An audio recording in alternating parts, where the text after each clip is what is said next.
మీ కామెంట్లు నా సమాధానం కార్యక్రమానికి అన్నదాతలకు ఆత్మీయ స్వాగతం. ముందుగా ఝాన్సీ గారు, హాయ్ అన్న, హ్యాపీ రంజాన్. థ్యాంక్ యూ సోదరి. ఇక కిరణ్ కుమార్ గారు, ఐ థింక్ సో, వారి వల్ల టమోటా ఫార్మర్స్కి ఇంపాక్ట్ ఉండదు. మనం ఇరాన్ అండ్ ఇజ్రాయెల్కి ఎక్స్పోర్ట్ చేయడం లేదు కదా. సారీ కిరణ్ కుమార్ గారు, ఇరాన్కి ఇజ్రాయెల్కి మనం ఎక్స్పోర్ట్ చేయకపోయినా కూడా ఆ యుద్ధ ప్రభావం వల్ల ప్రపంచ దేశాలు మొత్తం ఇంధన కొరత, మరి గ్యాస్ కొరత, కమర్షియల్ గ్యాస్ సిలిండర్లు దొరకడం లేదు. దాంతో చాలా వరకు హోటళ్ళు మూతపెడుతున్నాయి. హాస్టళ్ళది, పీజీలది కూడా అదే పరిస్థితి. మనం వాళ్ళ ఎగుమతి చేయకపోయినా కూడా మనకు అవసరాలు కావాల్సిన గ్యాస్ నిల్వలు మన దగ్గర లేదు కదా, దాని ప్రభావం పడుతుంది. అశోక్ గారు, సయ్యద్ షాతాజ్ పై రంజాన్ శుభాకాంక్షలు. ఐఆమ్ అశోక్. 20 డేస్లో కటింగ్ పెడుతుంది. రేట్స్ ఏమైనా ఇంక్రీజ్ అవుతుందా బాయ్? ఖచ్చితంగా అన్న. ఇంక 20 రోజులు కోతున్నారు కాబట్టి ఆ లోపల ఆంధ్ర ప్రాంతానికి మెల్లమెల్లగా ఎగుమతులు స్టార్ట్ అవ్వచ్చు. మీ తొలి కోత రోజుకి ధరలు పెరగకపోయినా మళ్ళీ కోతలకు మాత్రం ధర పెరిగే అవకాశం అయితే ఉంది. ఇక ఈ సందర్భంలో అన్నదాతలు మళ్ళీ విజ్ఞప్తి చేస్తున్నాను, మదనపల్లి మార్కెట్కి అయితే ఏ సెలవులు కూడా లేవు. అన్నదాతలు గమనించగలరు. చరణ్ గారు, రామకృష్ణ గారు ఎక్కడన్నా ఉండారా లేరా? రామకృష్ణ గారు అంచనా తప్పడంతో పాపం ఆయన ఏదో కాన్ఫిడెంట్గా ఉన్నాడు, ధరలు పెరగలేదు, దాంతో ఆయన రావడం లేదన్న కామెంట్ పక్షంలో కూడా. రామకృష్ణ గారు అంచనాలు వేయడం తప్పడం మామూలే, కామెంట్ పక్షం రండి సార్. ఉగాది శుభాకాంక్షలు అన్న వీక్షకులందరూ కూడా పరాభవన సంవత్సరం ఉగాది శుభాకాంక్షలు మరియు ముందస్తు రంజాన్ శుభాకాంక్షలు కూడా. భిన్నత్వంలో ఏకత్వం మన దేశం. భిన్న సంస్కృతులు, భిన్న భాషలు, భిన్న సంప్రదాయాలు, భిన్న ఆహారపు అలవాట్లు, భిన్న వస్త్రధారణలు ప్రపంచంలో ఏ దేశంలో లేదు, మన దేశంలోనే ఉంది. అందుకే మన దేశాన్ని భారత ఉపఖండం, ఖండం కాదు, సబ్ కాంటినెంట్ ఆఫ్ ఇండియా, మన దేశాన్ని ఉపఖండంగా పిలుస్తారు. భిన్నత్వం ఏకత్వమే మన దేశానికి ఆభరణం. అదే మన దేశానికి అందం. అదే మన దేశానికి అలంకరణ. హిందూ, ముస్లిం, సిక్, క్రిస్టియన్, బౌద్ధులు, సిక్కులు, జైనులు అందరం కలిసి ఉండాలి. మనమందరం భారతీయులు. సారే జహాన్ సే అచ్చా హిందూ సితా హమారా, హమ్ బుల్బులే హై ఇస్కి ఏ గుల్ సితా హమ్. పుణ్యభూమి నా దేశం నమో నమామి, ధన్యభూమి నా దేశం సదా స్మరామి. నన్ను కన్న నా దేశం నమో నమామి, అన్నపూర్ణ నా దేశం సదా స్మరామి. Tell me tomato best seed for April. నిన్న అడిగారు దాదా గారు, అన్నదాతలు స్పందించలేదు. అన్న మీ ప్రాంతాల బట్టి సీడ్ మారుతూ ఉంటుంది. మా ప్రాంతంలో అయితే సాహో, కర్ణాటక పెడితే అసుతోషు, జయహోన్, అక్కడ చాలా వెరైటీలు ఉన్నాయి. కొత్తగా పవర్ ఆఫ్ ఒక విత్తనం వచ్చింది.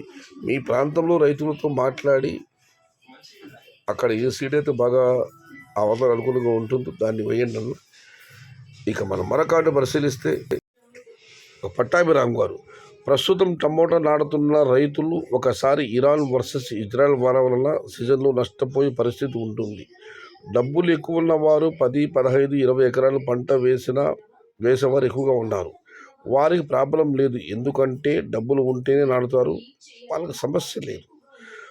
కొంచెం తక్కువగా నాటితే ఫార్మర్స్కి నష్టాలు వస్తుంది.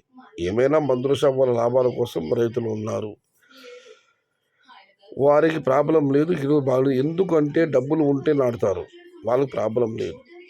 ఒకసారి కొంచెం తక్కువగా నాటుతున్న ఫార్మర్కి నష్టాలు వస్తుంది. ఏమైనా మందుల షాప్ వాళ్ళ లాభాల కోసం రైతులు ఉన్నారు. యుద్ధం వల్ల మన టమోటా పైన ప్రభావం పడదని అనుకున్నాం, కానీ మన భారత ప్రభుత్వం కూడా యుద్ధం ఆరంభంలో చెప్పింది 60 రోజుల పాటు మన దగ్గర సరిపడా గ్యాస్ నిల్వలు ఉన్నాయని. కానీ యుద్ధం 13వ రోజుకి పరిస్థితులు మార్పు వచ్చింది. నిన్న మొన్నటి వరకు సోషల్ మీడియాలో హల్చల్ చేసింది పెట్రోల్ ధరలు ప్రపంచమంతా పెరిగింది, మన దేశం పెరగలేదని చెప్పి. ఇవాళ పవర్ పెట్రోల్ లీటర్ 2 రూపాయలు పెరిగింది. ఇంకా ఏమేమవుతుందో చూడాలి. మరి ఉగాది వచ్చింది, టమోటా రేటు వచ్చింది. శ్రీనివాసులు గారు, రెడ్డి గారు, హలో సయ్యద్ బాయ్, అందరికీ ముస్లిం కమ్యూనిటీకి హ్యాపీ రంజాన్. ట్రంప్ వల్ల వచ్చిన ఇబ్బందితో మనం చాలా ఇబ్బంది పడుతున్నాం. మనమే కాదన్నా ప్రపంచం మొత్తం ఇబ్బంది పడుతుంది. అమెరికా యుద్ధోన్మాదం ప్రపంచ దేశాలకు తానే సుప్రీం, తానే పోలీస్, తానే అంతర్జాతీయ ధర్మ పరిరక్షకుడు అనుకునే బెంజమిన్ నెతన్యాహు వీళ్ళ వల్ల ప్రపంచం మొత్తం ఇవాళ బాధపడుతుంది. పోనీ వారు అన్నట్టు ఇరాన్ దగ్గర ఏమైనా అణుబాంబులు ఉన్నాయా? నో. ట్రంపే చెప్పాడు మొన్న పెట్రోల్ పంపు ఇరాన్ దగ్గర అణుబాంబు ఉంటే ఈ పాటికి ఇజ్రాయెల్ మీద వేసేవాళ్ళు అని చెప్పి. అనవసరమైన యుద్ధాలు, జీవరసాయన ఆయుధాలు మరణాలు ఉన్నట్టు సద్దాం హుసేన్ పైన, ఇవాళ అణుబాంబు అనుభవంతో ఇరాన్ పైన. తమను కాదు స్వతంత్రంగా బతకాలని చూసి ఏ దేశం పైన కూడా అయినా అగ్రరాజ్యం అమెరికా చేసే దురహంకార చర్యలే ఈ యుద్ధాలు. కానీ గెలుపు ఓటమో, విజయమో వీరస్వర్గమో, గెలుపు ఓటములు పక్కన పడితే విజయమో వీరస్వర్గమో అన్న తరహాలు పోరాడుతున్నారు Iran. Hats off to Iran. ఇక మనం మరొకటి పరిశీలిస్తే, శివకుమార్ గారు ట్రంప్ను లేపేస్తే కానీ ప్రపంచం బాగుపడదు. ఇది ఈరోజు మీ కామెంట్లు. నాకు సమాధానం కార్యక్రమం నచ్చితే లైక్ చేయండి, షేర్ చేయండి. ప్లీజ్ సబ్స్క్రైబ్ మై ఛానల్ భవదీయుడు సయ్యద్ షహతార్. జై ఎన్టీఆర్, జై తెలుగు తల్లి, తెలుగే ప్రాణం, ప్రాణమే తెలుగు. సర్వే జన సుఖినో భవంతు. ధర్మో రక్షతి రక్షిత, అన్నదాత సుఖీ భవ.